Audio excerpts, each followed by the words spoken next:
반갑습니다, 여러분. 이번 시간 또 여러분과 만나게 돼서 아주 영광이고 기쁩니다. 우리 지난 시간에 공부했었던 내용 알아보도록 할까요? 우리 지난 시간에 어떤 내용을 공부했었죠? 문명의 형성과 국가의 성장에 대해서 공부를 했었는데 요거에 대해서 우리가 문제를 통해서 몇 개 알아보도록 합시다.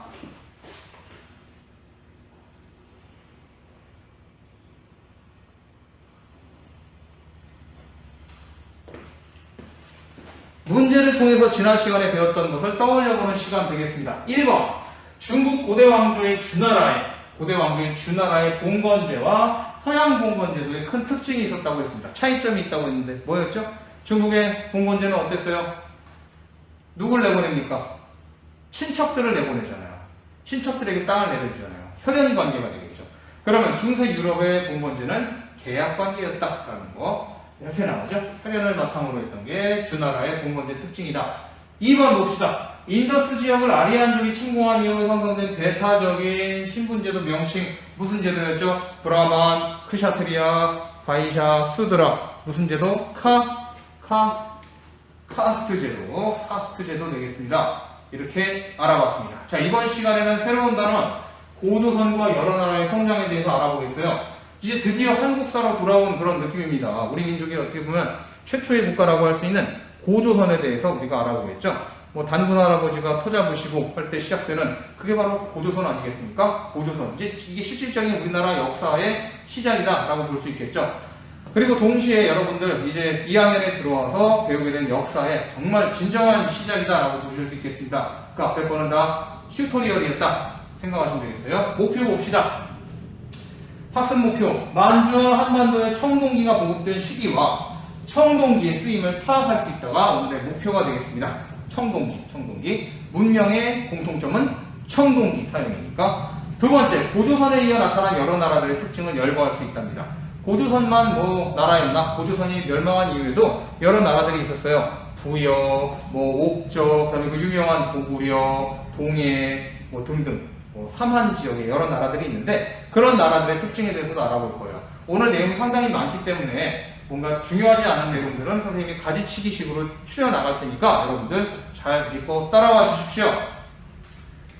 자, 시작합시다. 비파형 동검과 세형 동검. 청동기에 가장 핵심적인 유물이 있다고 한다면 동검이에요. 동으로 만든 칼이 되겠죠. 청동으로 만든 칼. 모양이 두 종류입니다. 비파라는 악기를 닮았다고 해서 비파형 동검.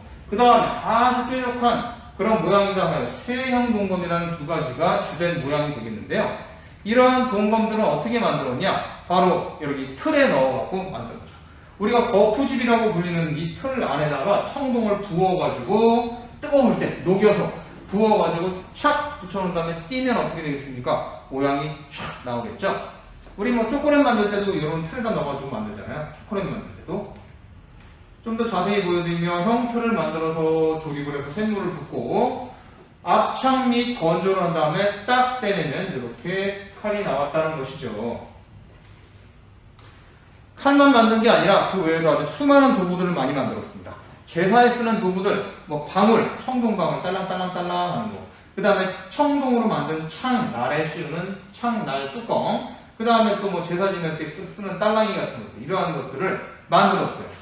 이게 흔들면 막 방울 소리가 나면 사람들은 어떻게 생각하겠습니까? 네, 그 사람을 굉장히 신비로운 존재로 여기고, 저런 감 나가는 그런 물품들을 가지고 뭔가 하늘에 제사 지내는 사람을 우러러 보는 마음이 생겼겠죠? 이 청동기의 핵심적인 그런 유물들이었어요.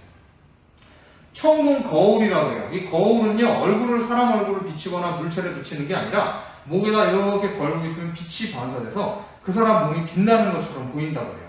그래서 제사장을 신격화를 더 도와주는 그런 소도구였다고 합니다. 이 청동이라는 게 되게 푸릇푸릇하게 생겼잖아요. 이게 원래는요, 색깔이 이렇지가 않아요. 세월이 흘러가지고 그렇게 푸른색으로 녹이 쓴 거죠. 청동은 원래 어떤 색이냐? 번쩍번쩍 새빨가면서도 황금색이라고 합니다. 이게 세월이 흘러서 녹이 슬면서 이렇게 좀 푸르게 변했다고 해요. 우리가 흔히 청동이라고 그러니까 원래 청색이라 이렇게 생긴 건가 생각하시는데요. 원래 이런 색깔이 아닙니다. 원래 청동 색깔 한번 보여드려야 되는데 기회가 되면 보여드리도록 하겠습니다.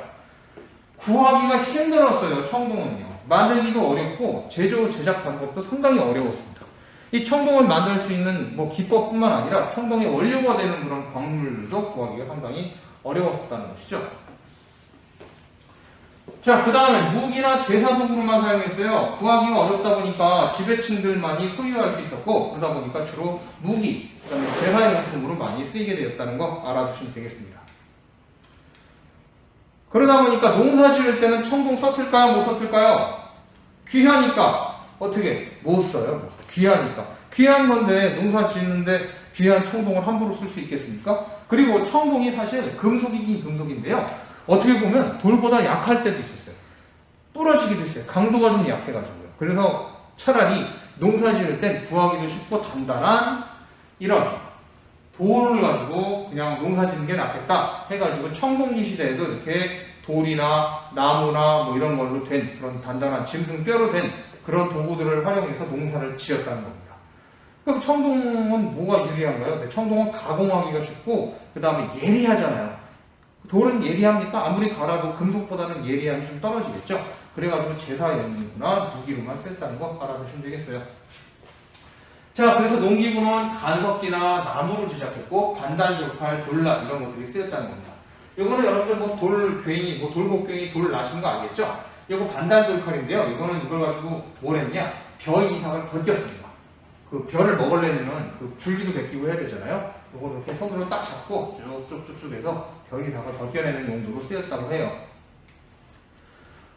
민무늬 토기라는 게 등장합니다. 우리 신석기 시대의 비싼 무늬 토기와는 다르게 무늬가 없죠. 그 다음에 바닥이 평평합니다. 무늬가 없고 손잡이도 달렸습니다. 이렇게 토기도 업그레이드 되게 됩니다. 청동기 시대에는 민무늬 토기가 나왔다 알아두시면 되겠어요. 미송리라는 곳에서 나온 대표적인 청동기 시대 유물 미송리식 토기라고 불리는데요. 이런 토기도 있었다는 거 알아두시면 되겠어요. 바닥이 평평하고 무늬가 없는 민무늬 토기가 나왔다. 자, 그 다음에 이제 농경이 본격화됩니다. 이때에서야 비로소 벼농사가 시작됩니다. 그 전까지는 벼농사가 안 나타났다고 그랬죠? 뭐 수수나 피나 뭐 조 이런 걸 재배를 했는데 이제는 뭐가 나온다? 벼농사를 지을 수 있게 되었다. 벼농사야말로 많은 인구를 먹여 살리는데 최적화된 그런 농사라고 했죠. 그 다음에 이제 뭐가 등장하게 되느냐 한번 벼농사의 흔적들이 되겠는데요. 벼농사는 그 하나의 토기가 나왔는데 이 안에 타버린 쌀들이 출토가 됐다는 겁니다. 그래서 이런 걸 통해 가지고 그 다음에 농경문 토기라고 그래가지고 그 당시에 만들어진 토기에 벼농사 짓는 모습들이 나타나는 걸 봐서 아, 청동기 시대 때 벼농사를 지었구나라는 걸 우리가 알 수 있다는 겁니다. 자, 이렇게 벼농사를 짓고 있죠. 계급이 출현하게 됩니다. 청동기 시대에 등장한 계급. 자, 이 사람이 바로 청동기 시대의 지배자, 부족장이 되겠습니다. 이 족장이 하고 있는 거 보십시오.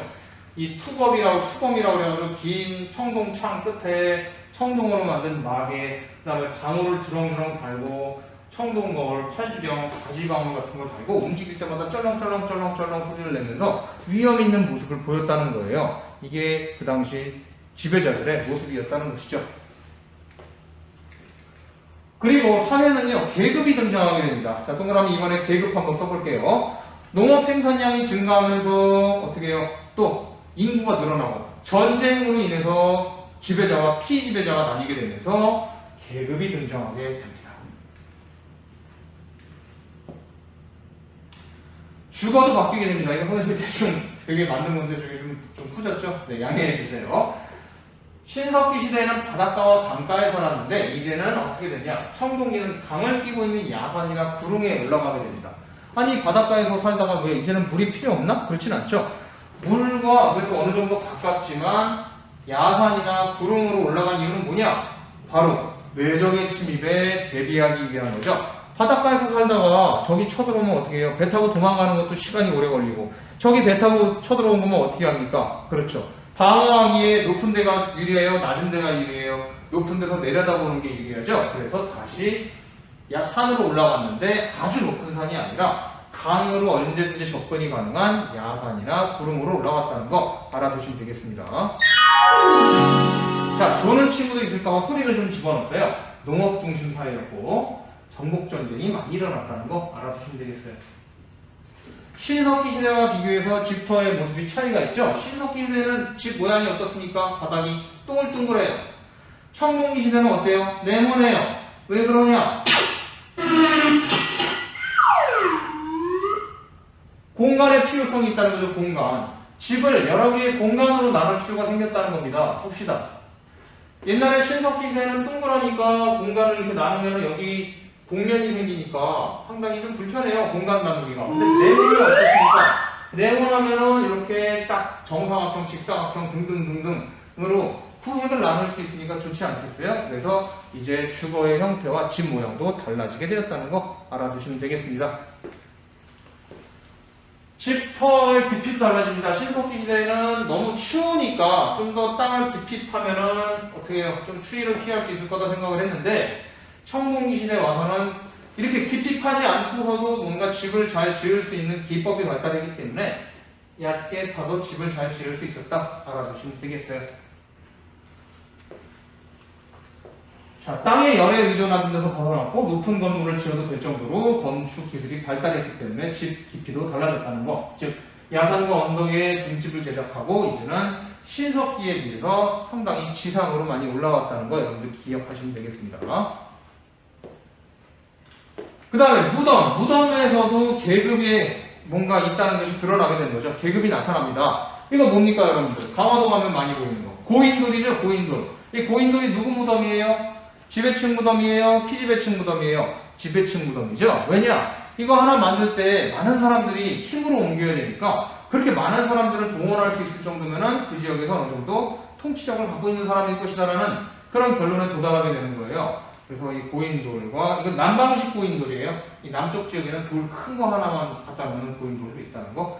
네, 이렇게 고인돌을 통해서 돌렬무덤과 고인돌을 통해서 군장의 권위를 우리가 알아볼 수 있다는 겁니다. 그 외 나머지는 여러분들 참고 삼아 읽어보시면 되겠습니다. 자, 이제 본격적으로 우리 이제 고조선 이야기 한번 보도록 합시다. 고조선. 옛날 이야기 한번 해볼까요? 옛날 저쪽에 하늘의 황제인 천재가 있었대요. 그의 자손인 환웅이 있었습니다. 환웅. 이 환웅은요, 어느 날 자기 부모님인 천재한테, 하늘의 황제한테 내려가서 사람들을 도와주고 싶어요. 사람들이 정말 힘들게 사는데 이 사람들을 어떻게 도우면 되겠습니까? 제가 내려가서 직접 돕겠습니다. 했는데 허락을 처음에 안 해주죠. 하지만 아버지 어머니 쫄르고 하다 보니까 어떻게 자식이 있는 부모님이 있으세요? 없으시죠? 그 다음에 또 자식이 좋은 뜻으로 땅으로 내려가고 싶다고 하니까 어떻게 해요? 소원을 들어주죠. 대신 풍백, 우사를 데리고 가라. 바람과 비와 그리고 구름을 다스리는 신들을 데리고 내려가라라고 합니다.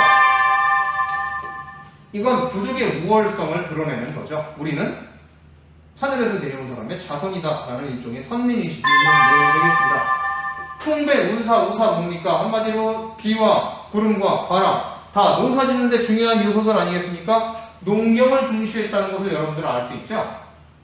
내려왔더니 곰이랑 호랑이가 나타나갖고 사람 되게 해달라고 그러죠. 그래서 어떻게 합니까? 아주 긴 시간 동안, 이 100일 동안 쑥과 마늘만 먹고 나면 소원을 이뤄주겠다고 하죠. 호랑이가 어떻게 해요? 나가죠. 호랑이 나가고, 곰은 하면 된다 하면서 열심히 먹어요. 그래서 곰이 사람이 돼가지고 사람이 된 웅녀와 환웅이 결혼을 해서 누가 태어났느냐? 바로 단군 할아버지가 태어났다. 이게 단군 신화의 내용 아니겠습니까? 정말 곰이 사람이 되고 정말 그렇게 쑥과 마늘을 먹고 사람이 되고 그런 건 아니겠죠. 아마도 많은 학자들이 이야기하기에는 호랑이나 곰을 섬기는 부족과 환웅의 세력이 결합한 거 아니냐 이렇게 좀 역사적으로 과학적으로 판단하고자 하는 그런 학자들도 있는데 아무튼 이런 것들이 이제 단군 신화의 내용이 되겠습니다. 이렇게 해서 태어난 단군 할아버지가 고조선을 세웠다는 게 우리 단군 신화이자 고조선의 기원이라고 하는데 이 한마디로 부족의 화합을 이루었다고 여러분들 생각할 수 있겠죠. 선민의식, 농업을 중시했고 부족이 화합하여 만들어진 것이 바로 우리 민족의 시작인 고조선이었다라고 여러분들 이해하시면 되겠습니다. 민족의 진정한 시작이라는 하나의 우리가 수식어를 붙일 수도 있겠죠. 건국의 배경은요, 여러분들 빈칸 동그라미 3번에 들어갈 홍익인간의 이념이 되겠습니다. 홍익인간 써볼게요. 홍익인간, 사람을 널리 이롭게 한다라는 아주 좋은 뜻을 가지고 있습니다. 그리고 두 번째, 동그라미 4번. 무슨 문화? 청동기 문화가 되겠죠. 청동기 문화. 청동기 문화란 뭐겠습니까? 아까 얘기했던 대로 문명의 공통적인 요소죠. 뭐 인더스 문명, 메소포타미아 문명 등등과 다를 바 없이 우리 고조선 문명도 청동기로 인해 시작이 되었다는 거 알아두시면 되겠습니다. 농경 문화를 바탕으로 건국을 하게 되었다는 것이죠. 세력 범위는요 상당히 넓었어요. 만주 일대와 한반도 북부 지역을 아울렀던 게 바로 고조선의 범위였다. 우리가 볼 수 있겠죠. 한반도 북부와 만주 지역에 고조선의 유물인 비파형 동검, 탁자식품, 고인돌 등등이 나옴으로써 이 지역에서 고조선이 흥했었구나라는 걸 우리가 알 수 있다. 이 얘기가 되겠습니다. 자, 고조선의 성장을 한번 또 쭉쭉 이어서 보도록 하겠습니다. 최초의 초기 중심지는 이 요양 지역, 만주 지역이었었다고 알려지고 있어요. 그러다가 나중에 한나라와 혹은 이 옆에 있는 춘추전국 시대의 한 나라인 연나라 혹은 그 뒤에 한나라와의 분쟁에서 결국에는 중심지를 이동하게 되었다고 알려지게 돼 있죠. 그 춘추전국 시대의 한 나라였던 연나라와의 대립으로 인해서 중심지가 평양 지역으로 이동하면서 후기 중심지가 한반도 북부로 이동하게 되었다는 것이 현재까지의 설이 되겠습니다. 그런데 후기에 와서 점점 고조선에 정치적 사건이 일어나게 됩니다. 위만이라는 사람이 있었어요. 위만은 이 한반도와 만주 지역이 북쪽 지역에 살던 사람인데 이 사람은 이제 고조선 사람이죠. 우리나라 민족계의 한 사람인데 이 중국의 연나라와 이 고조선 사이에 국경에서 큰 세력을 거느리고 있던 사람이었어요. 근데 이 사람이 자기의 원래 고장이었던 고조선으로 돌아가자 해서 고조선으로 자기의 무리를 이끌고 내려옵니다. 그래서 위만이 신임을 막 받고 그랬는데 어느 날 이 위만을 신임해줬던 이 준왕을 어떻게 했느냐, 위만이 몰아내는 일이 벌어지게 됩니다. 준왕폐하, 왕위를 넘기고 이제 물러서시지요 라고 말이죠. 이런 배은망덕한 놈들 하면서 고조선의 원래 왕이었던 준왕은요 위만을 받아줬다가 위만에게 배신당하고 나서 어디로 가느냐, 한반도 남쪽으로 내려가서 새롭게 나라를 세웠다고 해요. 결국 위만은요 준왕을 몰아내고 고조선의 왕으로 등극을 하게 됩니다. 여기서부터 이제 새롭게 우리가 흔히 위만조선이라고 불리기도 하는데 고조선의 후반기가 시작되게 되는 거였죠.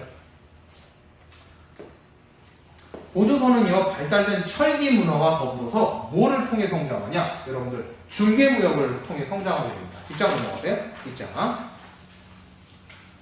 동그라미 이번에 중개무역, 즉 중국과 한반도 남쪽을 이어주는 무역을 했다는 것이죠. 자, 이 그려놓은 그림 또 활용해 볼 수 있겠나요? 그려야 되네, 또. 네. 이렇게 있으면, A가 고조선이었다는 거죠? 그럼 여기 한반도 남쪽이에요. 한반도 남쪽.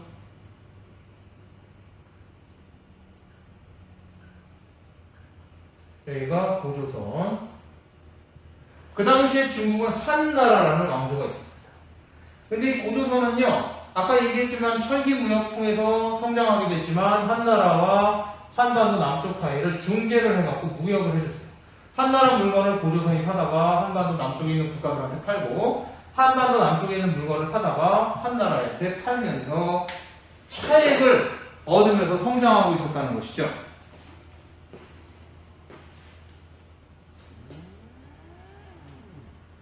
그런데 그렇게 성장하는 고조선을 한나라는 상당히 못마땅해 했어요. 무역 이익을 독점한다라고 생각했기 때문이죠.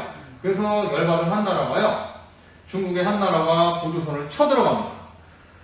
열심히 싸우긴 했지만 결국 고조선은 이 한나라의 물량 공세에 결국 무릎을 꿇고 멸망당하게 됩니다. 참으로 안타까운 일이 아닐 수 없어요. 자, 멸망 이후에 한나라는요, 고조선 지역에 자기네들이 소위 이제 식민지처럼 한 구면이라는 걸 세워가지고 고조선을 통치하게 됩니다. 그리고 옛날에 고조선의 법률은 8개 조의 법률이 있었거든요. 이 8개 조의 법률이 60개로 증가하거나 하는 그런 일들이 벌어졌다는 것이죠. 뭐 고조선은 멸망하긴 했습니다만 그래도 우리나라가 완전히 망한 건 아니었죠. 그 뒤로 이 지역에 부여도 생기고 고려도 생기고 하니까 여러분들 너무 아쉬워하지 마시고요. 이따 계속 볼 거예요. 자, 우리 밑으로 내려가 볼게요. 고조선 사회의 모습을 봐야겠죠? 고조선의 팔조법금을 한번 볼게요. 고조선의 8조법. 사람을 죽인 자는 사형. 눈에는 눈, 이에는 이. 어디서 많이 본 것 같지 않습니까? 하무라비 법전 본 것 같죠?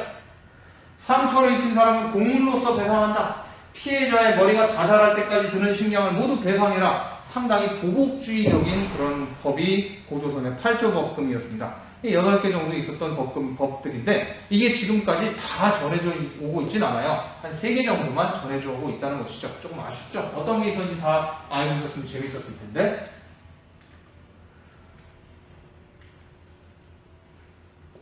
철제 무기와 청동기 무기를 비교해보는 것도 상당히 재밌을 것 같네요. 자, 철제 무기 볼까요? 철제 무기. 자, 이건 이렇게 뻘겋게 녹이 슬었는데 옛날에 쌩쌩이 했을 때는요 엄청나게 번쩍번쩍 했었어요. 청동기 무기는 상당히 좀 이렇게 좀 아담하게 생겼죠? 이 비파형 농검 되겠습니다. 근데 이게 멀쩡했었을 때, 녹이 슬기 전에 이렇게 엄청나게 예리한 장검이었어요. 네, 철기는요, 청동기보다 구하기가 훨씬 쉬웠습니다. 그리고 좀 더 단단했어요. 그러다 보니까는 청동기와 철기가 부딪히게 되면 청동이 부러져 나갔겠죠. 그 다음에, 아까도 얘기했겠지만은 청동을 구하는 것보다 이 철을 구하는 게 좀 더 쉬웠다는 거죠. 뭐 다루는 건 상당히 어렵겠지만 여기저기 흩어져 있는 게 철광석이잖아요. 철광석은 상당히 구하기가 쉬웠다 그래요. 그래갖고 널리 쓰이게 돼서 철기가 좀 더 보편화되었다는 거죠. 청동기는 제사나 행사 등에만 제한적으로 쓰이게 됐습니다. 그럼 여러분들 어떻겠습니까? 철을 가지고 당연히 농사기구도 만들었겠죠? 옛날에 청동기 시절에는 청동으로 농사도구 못 만들었잖아요. 근데 이제 철은 구하기도 쉽지 단단하지 하니까 이걸로 농기구를 만들어서 어떻게 되겠어요? 단단한 농기구를 사용하다 보니까 그만큼 좀 더 농사가 잘 지어지고 그리고 생산량이 늘어나고 당연히 인구가 증가하고 나라가 발전하겠죠. 그래서 철기 시대에 더욱더 국가가 커지고 문명이 발전하게 된 것도 이러한 원인이 있다는 거 알아두시면 되겠습니다. 주변 부족을 정복하고 통합하고 하는데도 철기가 더 유리했습니다. 그러면서 연맹왕국이 등장하는 거죠. 드디어 이제 왕국의 시대가 펼쳐지게 되는 것입니다. 철기 시대에 또 여러 가지 변화가 있습니다. 널무덤, 동무덤 같은 그런 무덤들이 만들어지게 됩니다. 옛날에 청동기 시대에 고인돌 같은 것보다 좀 더 약간 소형화된 무덤이 만들어지게 되었다는 것이죠. 매장 양식이라는 게 변화하게 돼요. 물론 나중에 더 큰 고대 왕조 시기에 왕들의 무덤은 좀 더 커지겠지만 아무튼 지배층들이건 피지배층들이건 간에 이런 무덤 양식들이 등장하게 되었다는 거. 그 다음에 철기 시대로 인해서 이제 화폐도 철로 된 화폐를 사용하게 됩니다. 이거 칼이 아니라 명도전이라는 일종의 돈이 되겠습니다. 돈. 여러분들 엽전 생각나시죠? 엽전 모양이라고 생각하시면 돼요. 그 다음에 여러 가지 중국과의 교역을 통해 가지고 문화가 들어오면서 붓이 널리 또 이제 쓰이게 되고요. 중국과의 교류가 활발해졌다는 거죠. 그러면서 우리나라의 여러 고대 국가들이 만들어지게 되는데요. 요거 알아보기 전에 우리 여기 학습지 4번 학습지 보이시죠? 4번 학습지에 보이는 아래 심화학습 문제 한번 풀어보는 시간 가져보도록 하겠습니다. 여기 답을 써드릴게요. 자, 잠깐 영상을 멈추시고 1분 정도 풀어보세요. 자, 이제 한번 풀어볼까요? 심화학습 1번 뭐겠습니까? 1번 보자. 자, 고조선은 무슨 문화를 바탕으로 세워졌습니까? 청동기, 철기, 구석기, 신석기? 네, 청동기로 시작했죠. 청동기. 선생님, 철기 문화 아니었나요? 위만이 등장한 후반기서부터 철기 문화인 거죠? 헷갈리지 마세요. 자, 194년 누가 중앙을 밀어냈습니까? 네, 위만이라는 사람이 밀어냈습니다. 위만. 자, 3. 고조선은 중국의 한나라와 한반도 남부의 진 사이에서 무슨 무역? 아까 얘기했던 서로를 중개해주는 무역, 중개무역으로 돈을 많이 벌었고 이것이 한나라가 쳐들어오는 그런 기준이가 되기도 했다 정도 이해하시면 되겠습니다. 자, 이제 본격적으로 이제 보도록 할까요? 선생님이 아까 여기 철기와 청동기의 비교 요거를 너무 그냥 달려서 설명을 먼저 했군요. 네, 요거 먼저 설명하고 그 다음에 문제 풀었다고 생각하시면 되겠어요. 지금 선생님이 강의가 좀 꼬이고 있습니다. 자, 밑으로 내려가서 그럼 심화 문제도 한번 보도록 할까요? 심화 문제 4번, 5번, 6번, 7번이 있는데 이것도 시간 좀 드릴 테니까 좀 기다렸다가 또 보세요. 네, 이제 풀어보겠습니다. 4번.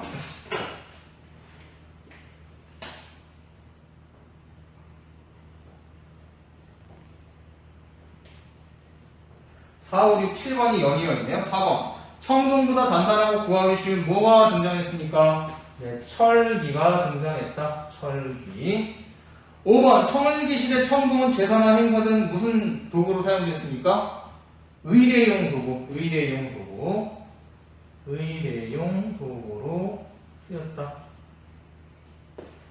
자, 6번. 철기시대에는 국제교류가 널리 행해졌으며 무덤 양식으로 뭐와 뭐가 만들었습니까? 아까 얘기했던 무덤 양식 있죠? 널무덤, 동무덤 이런 게 만들어졌습니다. 널무덤, 동무덤. 여기 동무덤이라는 거는 장독할 때 그 독을 뜻해요. 네. 7번. 철제 농기구와 철제 무기 사용으로 농업 생산량 증가, 주변 부족 정복이 일어났고 무슨 왕국이 등장했다? 아까 큰 글씨로 나왔던 거 연맹왕국이라는 게 등장했다. 연맹왕국. 연맹왕국이 뭐냐? 선생님 그냥 왕국이랑 연맹왕국 무슨 차이가 있나요? 궁금하시죠? 연맹왕국은요 왕의 권력이 조금 약한 왕국을 연맹왕국이라고 해요. 왕 말고 다른 부족장들, 다른 뭐 귀족이라고 하긴 그렇고 부족장들의 권력들이 세서 왕권이 우리가 흔히 생각하는 왕국만큼 강력하지 않은 그런 초기 국가를 연맹왕국이라고 한다는 거 알아두시면 되겠습니다. 자, 여기까지 진짜 마무리했으니까 밑으로 내려가 봅시다. 우리 이제 우리나라의 초기 국가들 알아보도록 할게요. 1번 타자가 바로 뭐냐? 맨 위에 북쪽에 있는 부여 되겠습니다. 부여 볼게요. 부여. 동그라미 8번에 부여 되겠죠? 아유, 힘드니까 좀 여기 기대서 수업하겠습니다. 부여. 자, 부여는요, 정치적으로는요, 연맹왕국이었어요. 연맹왕국. 아까도 설명했잖아요. 연맹왕국은 칠판에 한번 그리면서 설명해 드릴게요. 봅시다. 자, 여기 왕이 이렇게 있습니다. 부족장, 이렇게 부족장들이 있어요. 왕이랑 부족장들이 이렇게 있는데, 여러분들이 흔히 생각하기에 왕이 부족장한테, 야, 너 이래라 하면은 부족장들은 어떻게 해야 되겠어요? 이래라 하는 대로 이래라 할 것 같아요? 아닙니다. 연맹왕국에서는요, 왕이 하는 대로 부족장들이 다 따라가지 않습니다. 왜냐? 이 왕도 사실 부족장 중에 한 사람이었을 뿐이에요. 그냥 왕 자리가 그냥 돌아갑니다. 이 사람이 왕했다가 이 사람이 죽으면 이 사람이 다시 왕하고, 이 사람이 죽으면 이 사람 자식이 왕을 하거나, 이 각 부족장별로 왕이 돌아가게 되는 거예요. 그럼 당연히 왕 자리가 어느 한 군데서 계속 이어져 가는 게 아니라 이 사람이 하다 저 사람이 하다 하면 왕의 권력이 강하겠습니까? 약하겠습니까? 다른 부족장들이 왕 말을 잘 안 들어요. 약하겠지. 이게 바로 연맹왕국이 되겠습니다. 이러다가 이게 점점 어느 한 부족장이 왕권을 독점하면서 나머지 부족장들을 동등한 위치가 아니라 자기 밑으로 딱 부하로 삼아버리면서 이제 고구려, 백제, 신라 같은 고대 왕국으로 업그레이드 되게 되는 것이죠. 이 과정을 여러분들 이제 서서히 보시게 될 거다. 이 얘기가 되겠습니다. 이해가 되십니까? 아, 화면이 좀 잘 못 쫓아오고 있어요. 지금 선생님이 이 카메라에만 의존해서 수업을 하고 있다 보니까 양해해 주시고. 그렇게 부여는요, 왕권이 그렇게 강력하지 않은 연맹왕국으로 시작합니다. 그래서 여러 부족들을 뭐라고 부르냐? 마가, 우가, 저가, 부가. 네. 마가는 말부족, 우가는 소부족, 저가는 돼지부족, 부가는 개부족. 선생님이 욕하거나 꾸며내는 게 아니라 구가 개부자거든요. 그렇게 동물 이름을 붙인 그런 부족들이, 그렇게 부족장들이 모여서 만들어진 국가가 연맹왕국이었다. 자, 그 다음에 경제는 평야를 중심으로 밭농사와 목축업이 발달했어요. 소 키우고, 돼지 키우고, 말 키우고, 그 다음에 밭농사 짓고요. 사회적으로는 엄격한 법률이 있었고, 흰 옷을 입고, 순장 풍습이 있고, 그 다음에 여기 꼭 무슨 갑골 문자 같네요. 소 발굽으로 점을 치고요.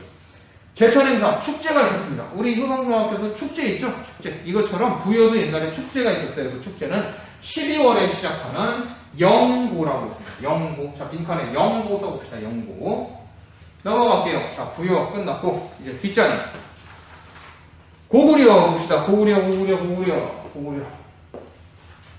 우리가 알고 있는 뭐 주몽이 세운 고구려 관련된 이야기는요, 같은 고구려긴 합니다. 하지만 우리가 다음 시간에 좀 더 자세히 다룰 거고요. 일단 봅시다. 고구려. 정치적으로는 부여랑 똑같았어요. 연맹왕국이었고, 왕 밑으로 각자의 부족장들이 자기의 영역을 통치했었습니다. 왕권이 그렇게 초반에 세지가 않았다는 거 이해해 주시고요. 경제는 건국 초기에 농지가 부족했어요. 고구려가 있는 땅이 굉장히 척박하잖아요. 지도 볼까요? 이 만주 지역에서도 금싸라기 지역은 부여가 다 갖고 있고 농사 잘 못 짓는 그런 산악 지역은 고구려가 초반에 다 갖고 있었어요. 그러다 보니까 농사가 잘 안 되거든요. 그럼 농사가 잘 안 되면은 방법은 뭐겠습니까? 그렇죠. 주변 지역 침략하는 거죠. 침략하는 거죠. 주변 지역을 약탈하거나. 그래가지고 고구려가 전사적인 기질이 있을 수밖에 없는 이유가 있어요. 옛날부터 남이 지역을 쳐들어가서 전쟁하고 전리품을 갖고 왔어야 했기 때문에 굉장히 전투력이 강했죠. 사회적으로는 말 타기, 활 쏘기 이런 것들을 실시를 했습니다. 말 쏘기 아니 말 쏘기, 활 타기라고 할 뻔했네요. 네. 말 타기, 활 쏘기, 말 타기, 활 쏘기 무예를 중시했고 자, 그다음에 특이한 만한 풍습이 있었습니다. 이거 시험에 되게 잘 나오는 건데 동그라미 10번에 서옥제라는 거, 서옥제라는 게 있었습니다. 서옥제. 남자가 흔히 장가가면 어떻게 한다고 여러분들 알고 있습니까? 네, 여자들이 집에 오나요? 남자들이 여자네 집으로 가나요? 여기 서옥제는 어떤 풍습이냐? 남자들이 장가를 들면 남자가 여자네 집에 가서 일정 시간, 기간 같이 생활하는 게 서옥제였어요. 고구려의 풍습이라는 거죠. 서옥제. 그러다가 이제 아이가 태어나면 그제서야 독립을 하는 그런 제도가 서옥제라는 제도가 있었습니다. 네, 재밌는 제도죠. 그 다음에 이제 제천 행사가 있었어요. 고구려도 축제가 있었는데 언제냐? 10월 달에. 곡식이 무르익는 10월 달에 어떤 행사를 했냐? 바로 그것이 바로 동그라미 11번에 들어갈 동맹 되겠습니다. 동맹. 뭐 우리가 동맹을 맺는다 그러는 거랑 한글이 똑같은데요. 동맹 되겠습니다. 동맹. 자, 이렇게 해서 고구려를 마무리했습니다. 이제 우리 옥저와 동해 한번 보도록 할까요? 옥저와 동해. 옥저는 어디 있나요? 동해는 어디 있나요? 옥저는 여기 함경 남부 지역을 옥저, 그 다음에 강원도 동쪽 지역을 동해라고 하는데요. 이 옥저와 동해는 주로 쌍으로 등장을 해요. 왜냐하면 비슷한 지역에 있었으니까. 옥저의 그런 집터가 되겠습니다. 옥저랑 동해는요, 주로 왕이 없었어요. 강력한 왕권은 고사하고 아예 뭐 허술한 연맹왕국도 아니고요. 그냥 왕이 없었습니다. 군장이라는 존재가 존재했어요. 군장. 동그라미 12번에 군장 혹은 읍군, 삼로라고 불리는 사람이 집에 있고요. 고구려가 틈만 나면 쳐들어와서요. 발전을 할 수 있는 겨를이 없었습니다. 그리고 경제적으로는 고구려의 곡물을 상납하였으며 옥저는 해산물이 풍부했었다고 해요. 고구려의 소금이랑 해산물을 갖다 주고 그 다음에 동그라미 13번에 들어갈 동해. 동해라는 나라는 어땠냐? 과하마, 반어피, 단궁이 유명했다고 합니다. 여러분, 단궁이 뭘까요? 단궁. 단궁은 짧은 활이에요. 짧은 활. 활이 길면은 가지고 다니는 건 불편하잖아요. 짧으면은 어디 딱 숨기고 있다가 탁 쏠 수도 있고. 단궁. 반어피. 반어피는 뭔 것 같습니까? 반어피. 반만 물고기의 가죽. 반만 물고기 있는 뭐 인어공주 가죽인가요? 잔인해. 네. 반어는요, 이 바다표범을 의미해요. 바다표범. 바다표범이 반은 꼭 사람같이 생겼고 반은 물고기 같다. 그래서 반어피라고 해서 바다표범 가죽을 수출했습니다. 그리고 과하마라는 게 뭐냐? 과하마라는 건 나무 밑을 지나갈 수 있을 정도의 그런 말이라고 그래요. 다리가 상당히 짧고 작은 당나귀 같은 조그만 말을 과하마라고 하는데 이 과하마가 아주 유명했다고 그래요. 다리가 튼튼해서 짐을 잘 날랐나 보죠. 사회적으로는 언어와 풍속이 고구려와 비슷했다고 합니다. 아무래도 근처에 있다 보니까 비슷했겠죠. 그리고 옥저는요, 특이한 풍습이 있었어요. 민며느리 제도. 그러니까 여자가 어렸을 때 남자네 집에 가가지고 일을 하면서 같이 막 살면서 이제 소위 이제 시집살이 하는 것과 비슷한 그런 민며느리 제도가 있었다고 해요. 특이한 제도가 되겠죠. 그 다음에 가족이 공동으로 이제 만든 무덤이 있다는 거, 가족 공동유가 있었습니다. 동해도 특이한 풍습이 있었습니다. 책화라는 게 있어요. 책화. 남이 영역을 넘어가게 되면 거기에 대해서 소나 말 등으로 보상을 해주는 게 책화라는 제도가 있어요. 동시에 족외혼인데요. 자기네 같은 종족이 아니라 멀리 떨어져 사는 종족과 결혼을 하는 그런 제도가 바로 족외혼이었어요. 족외혼. 그리고 제천 행사가 있었어요. 축제가 있었는데 옥저와 동해 행사는 바로 10월에 고구려와 똑같죠? 10월에 있었는데 제도의 이름은 무천이었다고 합니다. 자, 이제 마지막 한반도 남부 지역에 있는 삼한으로 가보겠습니다. 어디에 붙어있는 곳이냐면 지도를 봅시다. 밑에 진안, 마한, 견안 이렇게 남쪽이에요.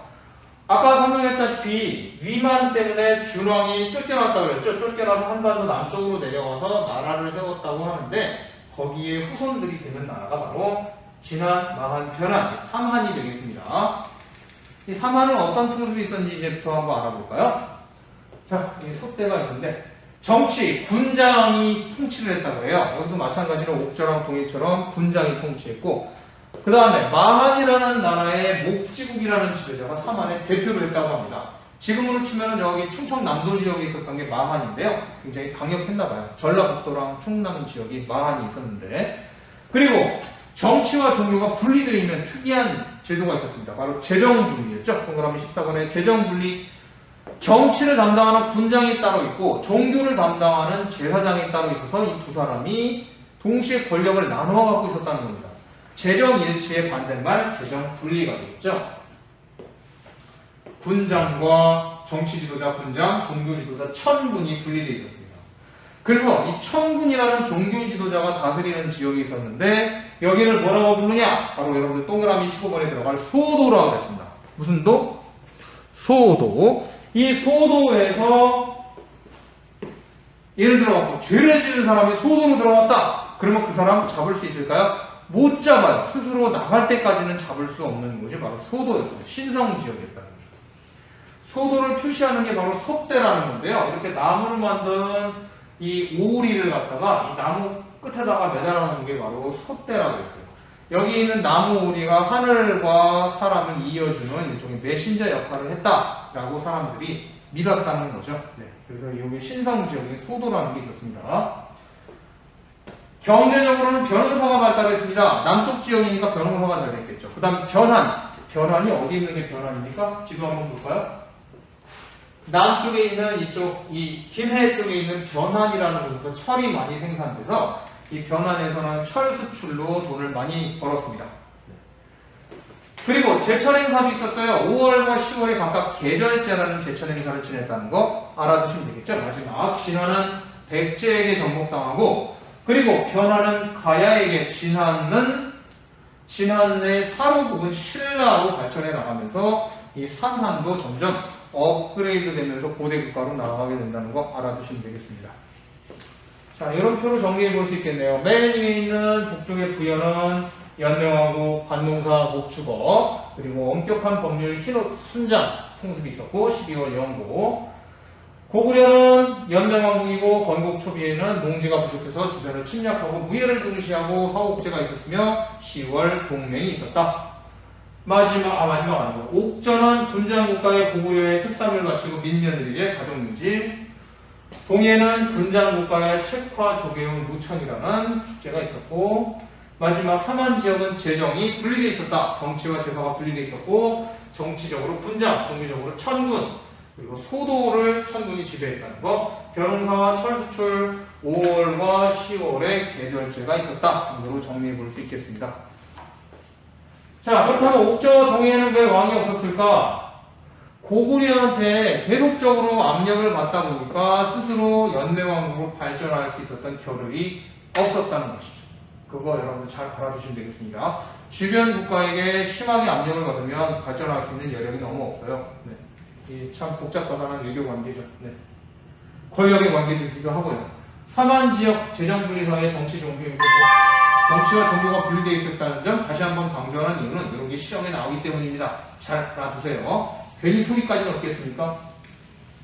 자, 이렇게 해서 모든 과정을 다 마쳤습니다. 그러면 이 밑에 나와 있는 심화학습 문제와 실전 문제 한번 풀어보도록 할까요? 시간 관계상 선생님이랑 같이 봅시다. 여기 지울게요.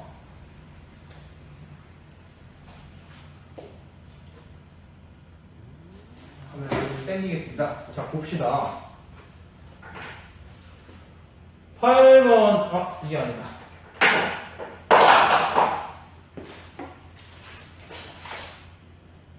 8번과 9번이 있겠네요. 8번.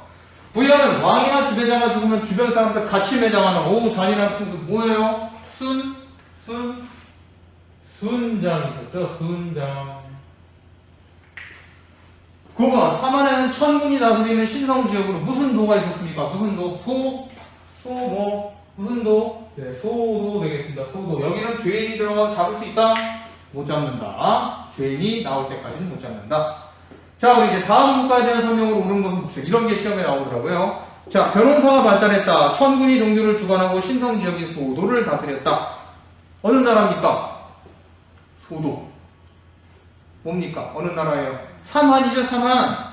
1번, 읍군 삼루라고 불리는 군장이 있었다.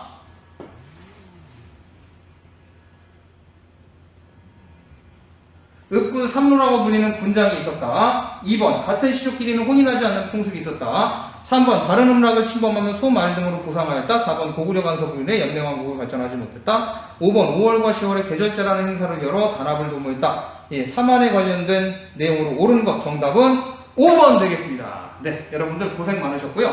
다음 시간에